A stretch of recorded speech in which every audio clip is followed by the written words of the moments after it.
I'm April. I am a singer-songwriter and music teacher, and today we are going to be talking about adding lyrics to a pre-existing song.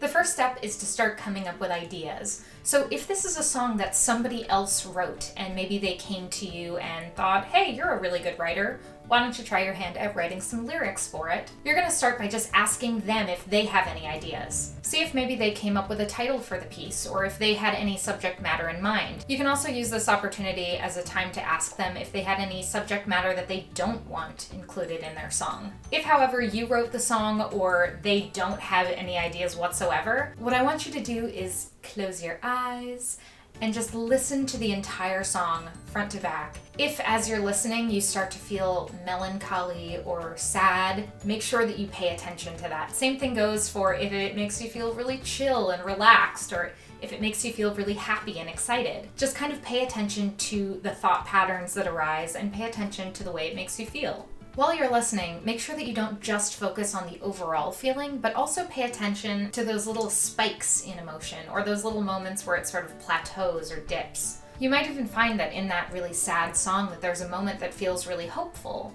So make sure that you take note of those spots, and you can even maybe chart it on a graph, or you can write down the times in the music that actually happens. Like if it happens 2 minutes and 30 seconds in, make sure to write that down. And that way when you go back to it when you're actually writing, you know which parts of the plot should happen during which parts of the song. The next step is to start actually crafting a story. So in order to do that, think about the overarching emotion of the song and any of those moments where there were spikes or dips, and then think about individual situations that could cause you to feel this way. So you can start with moments from your own life where you felt that way. You can start with a book or a movie, maybe a scene where something happened that made the character feel that way. Or you could even just make something up on the spot. Once you've come up with a scene that you resonate with and that feels like it matches the tone of the song, start coming up with a plot. Now, you don't have to come up with an entire big storyline, and it doesn't have to have subplots or anything like that, but all that you need to have is a beginning, a middle, and an end.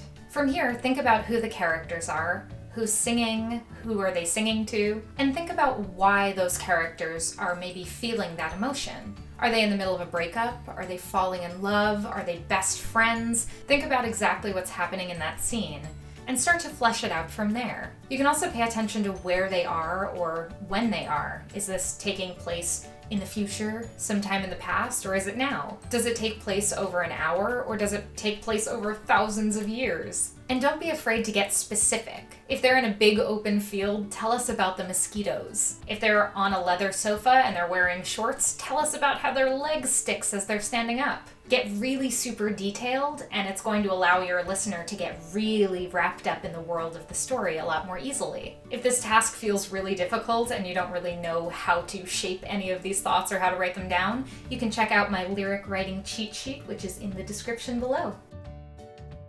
When you start matching your chords to the lyrical content, the first step is to plot out where those plot points are happening. So any of those moments where you noticed a big swell in how you were feeling, or any moments where you felt like it dropped off or it made you feel a different way, these are the moments where you have to start inputting your plot points. Chances are those moments are going to feel like really good places to explore those feelings that happen through your story. So now what I want you to do is listen to the entire song again, but this time instead of thinking of the overall emotion, I want you to think about the structure. We're going to get into the nitty-gritty here. Specifically, I want you to pay attention to which sections feel like a chorus, which sections feel like a verse, and notice how many bars are in each section. That way you can just write down on a piece of paper, verse, 8 bars, chorus, 8 bars, or, however many they happen to be. If you don't know how to count bars, that's totally okay. Instead, pay attention to musical cues and try to pay attention to how many sentences you could fit into a section. Would it be like 4 lines, or would it be 8 lines? Once you know where all of your plot points fit in the song and you know the general structure, you can start actually writing your song. You can either do this on a piece of paper, or you can just try freestyling. In general, for a beginner, I would recommend starting with a piece of paper and try writing it out that way. But if you are going to freestyle, make sure you record it. So you can do that in GarageBand or voice memos or however you prefer to record things. but just make sure that those awesome things that you're coming up with don't get lost. Also keep in mind that editing is a huge part of the writing process. So if you don't like what you came up with at first, or you think you found a couple of gems among a bunch of stuff that you don't like, you can totally just edit things or change them or come up with something new. Your song is allowed to be Frankensteined. Frankenstein's monstered?